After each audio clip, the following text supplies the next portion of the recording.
Je voudrais vous parler du secret le plus étrange du monde. Il n'y a pas longtemps, Albert Schweitzer, le grand médecin et lauréat du prix Nobel, était interviewé à Londres et un journaliste lui a demandé « Docteur, qu'est-ce qui ne va pas avec les hommes aujourd'hui ?» Le médecin est resté silencieux un moment, puis il a répondu que les hommes ne pensent pas tout simplement. Et c'est de cela dont je veux parler aujourd'hui. Nous vivons aujourd'hui dans un âge d'or. C'est une ère que l'homme a attendue, dont il a rêvé et à laquelle il a travaillé pendant des milliers d'années. Mais comme elle est là, nous la considérons comme acquise. Dans cette ère, nous sommes particulièrement chanceux de vivre dans des pays les plus riches qui ont jamais existé sur la surface de la Terre, des pays où les opportunités sont nombreuses pour tout le monde. Mais savez-vous ce qui se passe ? Prenez 100 hommes qui commencent de la même manière à l'âge de 25 ans. Avez-vous une idée de ce qui arrivera à ces hommes lorsqu'ils auront 65 ans ? Ces 100 hommes qui ont tous commencé à 25 ans croient qu'ils vont réussir. Si vous demandez à l'un de ces hommes s'il veut réussir, il vous répondra que oui. Et vous remarquerez qu'il était impatient de vivre, qu'il avait une certaine étincelle dans son regard et un courage sincère. Et la vie lui semblait être une aventure plutôt intéressante. Mais à 65 ans, l'un d'eux sera riche ou indépendant financièrement. 5 travailleront encore, 54 seront fauchés, et je pense qu'à un moment donné, sur les 100, seuls 5 s'en sortiront très bien. Tant d'entre eux vont échouer. Qu'est-il arrivé à cette étincelle qui était là quand ils avaient 25 ans ? Quels sont devenus les rêves, les espoirs, les projets ? Et pourquoi y a-t-il une si grande disparité entre ce que les hommes avaient l'intention de faire et ce qu'ils ont réellement accompli ? Quand on dit qu'il n'y a que 5% des gens qui réussissent, nous devons définir le succès. Et voici la définition. Le succès est la réalisation progressive d'un idéal noble. Si un homme travaille vers un objectif prédéterminé et sait où il va, cet homme est un homme qui a réussi. S'il ne le fait pas, c'est un raté. Le succès est la réalisation progressive d'un idéal noble. Rollo May, l'éminent psychiatre, a écrit un livre merveilleux intitulé « Homme en quête de lui-même ». Et dans ce livre, il dit « L'opposé du courage dans notre société n'est pas la lâcheté, c'est le conformisme. » Et c'est là que réside le problème aujourd'hui. C'est la conformité. Les gens agissent comme tout le monde sans savoir pourquoi, sans savoir où ils vont. Je pense que dans ce pays, en ce moment, il y a plus de 40 millions de personnes âgées de 65 ans et plus, et environ 30 millions de ces 40 millions sont fauchés. Ils dépendent de quelqu'un d'autre pour les nécessités de la vie. Maintenant, nous apprenons à lire à 7 ans. On apprend à gagner sa vie à 25 ans. En général, à ce moment-là, non seulement nous gagnons notre vie, mais nous faisons vivre une famille. Et pourtant, à 65 ans, nous n'avons pas appris à devenir financièrement indépendants dans l'époque la plus riche qui ait jamais existé. Vous savez pourquoi ? Nous nous conformons. Et le problème est que nous agissons comme le mauvais groupe, le mauvais pourcentage, les 95% qui ne réussissent pas. Maintenant, pourquoi ces gens se conforment-ils ? Eh bien, ils ne le savent pas. Ces personnes croient que leur vie est façonnée par les circonstances, par des choses qui leur arrivent, par des forces extérieures. Ce sont des personnes dirigées par le monde extérieur. Une étude a été faite une fois sur des travailleurs, et on a posé à ces gens la question suivante. Pourquoi travaillez-vous ? Pourquoi vous levez-vous le matin ? Sur 20 individus, 19 n'avaient aucune idée. Si vous leur demandez, ils diront que tout le monde va au travail le matin et que c'est la raison pour laquelle ils le font, parce que tout le monde le fait. Revenons maintenant à notre définition du succès. Qui réussit ? Le seul homme qui réussit est celui qui réalise progressivement un idéal noble. C'est l'homme qui dit « je veux devenir ceci » et qui ensuite commence à travailler pour atteindre cet objectif. Je vais vous dire, les gens qui réussissent sont des gens comme l'institutrice qui enseigne à l'école, parce que c'est ce qu'elle voulait faire. La réussite, c'est la femme qui est une épouse et une mère, parce qu'elle voulait devenir une épouse et une mère, et qu'elle fait du bon travail. La réussite, c'est l'homme qui gère la station-service du coin, parce que c'est ce qu'il voulait faire. Le succès, c'est le vendeur qui a toute sa vie voulu être vendeur. Le succès, c'est celui de tout individu qui fait délibérément un travail prédéterminé. Parce que c'est ce qu'il a décidé de faire délibérément. Mais seulement un individu sur 20 le fait. C'est pourquoi aujourd'hui, il n'y a pas vraiment de concurrence, sauf si nous la créons pour nous-mêmes.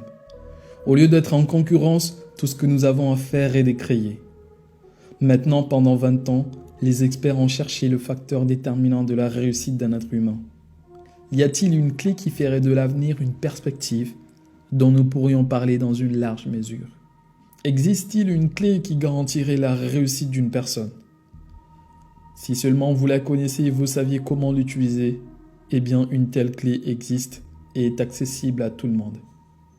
Vous êtes déjà demandé pourquoi tant d'hommes travaillent si dur et honnêtement, sans jamais rien obtenir de particulier.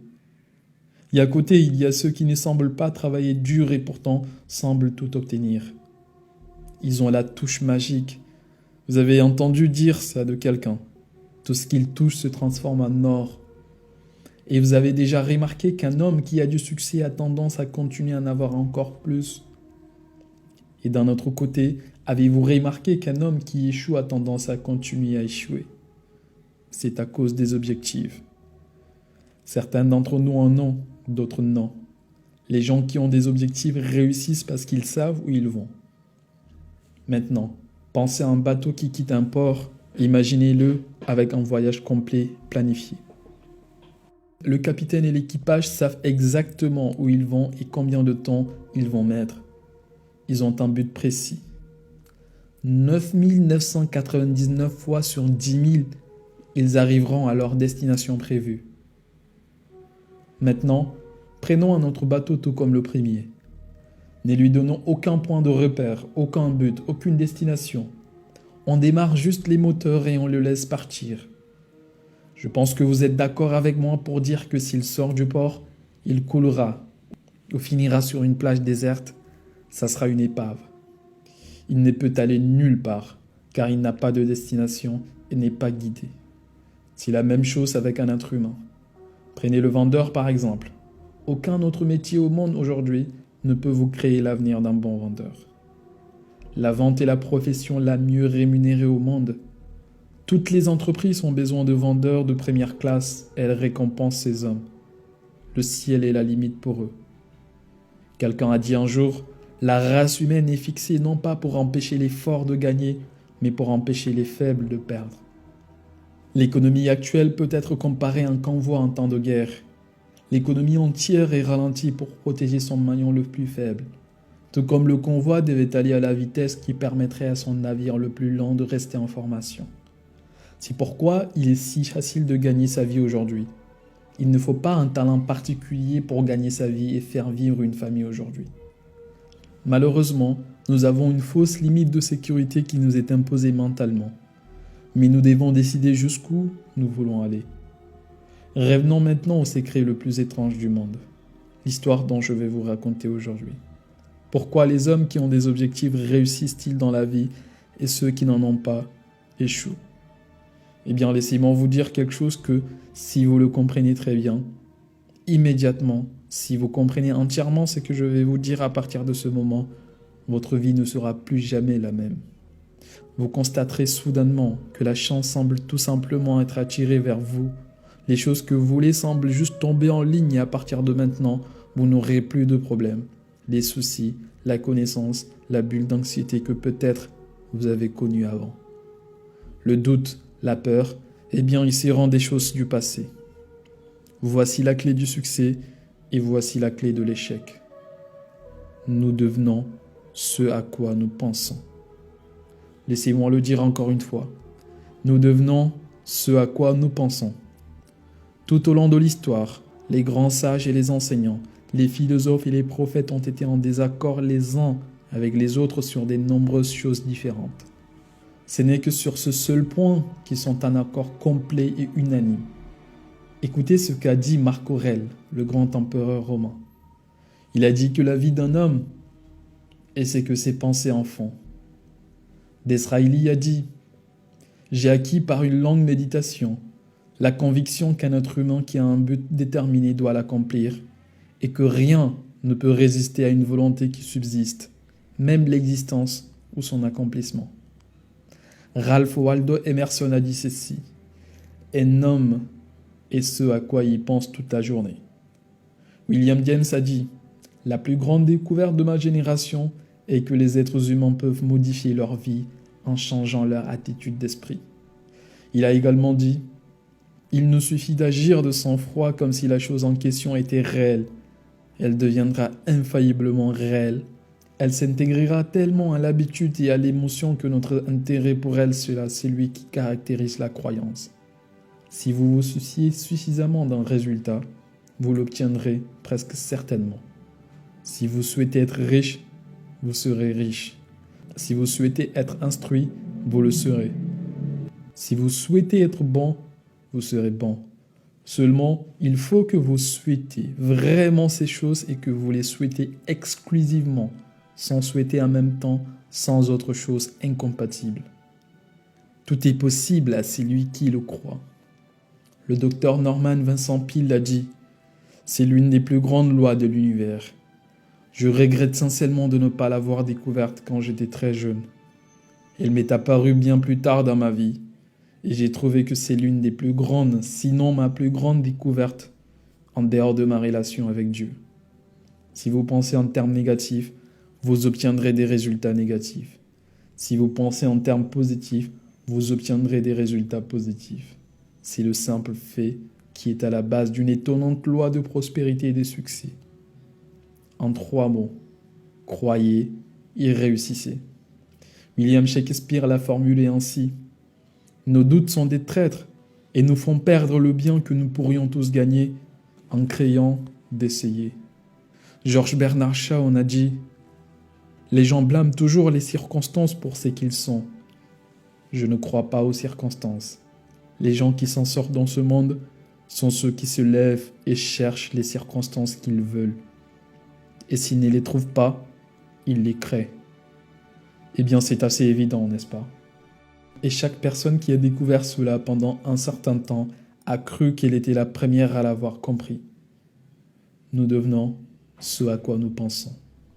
Il va de soi qu'une personne qui pense à un objectif concret et valable va l'atteindre, parce que c'est ce à quoi elle pense. Et nous devenons ce à quoi nous pensons. À l'inverse, l'homme qui n'a pas de but ne sait pas où il va, et ses pensées doivent être des pensées de confusion, d'anxiété et de peur. Et l'inquiétude devient ce à quoi il pense, car la vie devient une source de frustration, de peur, d'anxiété et d'inquiétude. Et s'il pense à rien, il deviendra rien. Maintenant, comment cela fonctionne-t-il? Pourquoi nous devenons ce à quoi nous pensons? Eh bien, je vais vous dire comment cela fonctionne. Pour autant que nous sachions comment faire, je vais vous parler d'une situation qui correspond à l'esprit humain. Supposons qu'un agriculteur possède un terrain et qu'il dispose d'un bon engrais. Maintenant, on donne le choix au fermier. Il peut planter sur cette terre ce qu'il veut. La terre s'en fiche. C'est à l'agriculteur de prendre la décision. Souvenez-vous, nous comparons l'esprit humain avec la terre de cet agriculteur. La terre ne se soucie pas de ce que vous y plantez. Elle vous rendra ce que vous avez décidé, mais elle ne se soucie pas de ce que vous avez planté. Maintenant, disons que le fermier a 2 graines dans sa main. L'une est une graine de maïs, l'autre est une morelle, un poison mortel. Il fait 2 petits trous dans la terre et il plante les 2 graines, une de maïs, l'autre de morelle. Il y recouvre les trous et prend soin de la terre. Et voici ce qui va se passer invariablement. La terre rendra ce qui est planté. Rappelez-vous que la terre ne se soucie pas, elle retournera du poison en aussi grande abondance que du maïs. Les 2 plantes vont apparaître. Eh bien, l'esprit humain est bien plus fertile, bien plus incroyable et mystérieux que la terre, mais il fonctionne de la même manière. Il ne se soucie pas de ce que nous voulons, que ce soit le succès ou l'échec. Un objectif valable, de la confusion ou de l'incompréhension, de la peur ou de l'anxiété, et ainsi de suite. Mais ce que nous avons programmé, il nous le rendra. Comme vous le voyez, l'esprit humain est le dernier grand continent inexploré de la planète. Il contient des richesses au-delà de nos rêves les plus faux. Il nous rendra tout ce que nous voulons.